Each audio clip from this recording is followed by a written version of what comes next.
Quel est un peu votre point de vue par rapport à cet aspect mental dans le suivi de vos athlètes? Tu as bossé avec plusieurs de mes athlètes. Ceux où j'ai perçu la plus grosse différence, c'était Théo et Pauline, du coup. Pour Théo, on avait fait un championnat de France où potentiellement Théo pouvait jouer le match et se retrouver à minima sur le podium. Il était un peu passé à côté de sa compétition.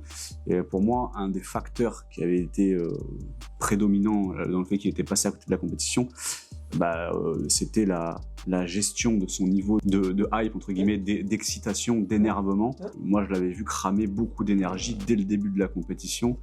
Et parce que c'est quelqu'un qui peut être très intense dans l'état dans lequel il peut se mettre. Et là, cognitivement, tu crames beaucoup de ressources. Et quand tu t'élèves à ce point-là cognitivement, sur le terrain, ça a une répercussion physiquement. Dès tes premiers essais de squat, tu es déjà à 200%. Et quand tu fais ça pour être en mouvement sur 9 essais, c'est coûteux. Moi, quand j'avais vu Théo à Cogolin, où il était, excuse-moi Théo, dans un état lamentable, vraiment. Même, Tu nous écoutes, Théo? tu sentais qu'il était déjà, même avant de commencer l'échauffement, il était déjà à fond en fait. Okay.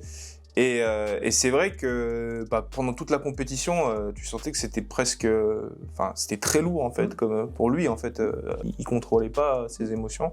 Il avait travaillé avec toi après, et du coup je l'avais pu le coacher sur un autre championnat de France où t'étais là d'ailleurs, et je pense que c'est la compétition où il a eu la meilleure gestion globale, et je crois qu'il avait fait 8 sur 9 ou 9 sur 9, je me souviens plus. Il avait réussi quasiment toutes ses barres. Il était transformé, c'est-à-dire qu'il était ultra calme, il y avait des mots qu'il répétait, je ne saurais plus lesquels, et tu sentais que ça le canalisait. C'était vraiment jour et la nuit, quoi.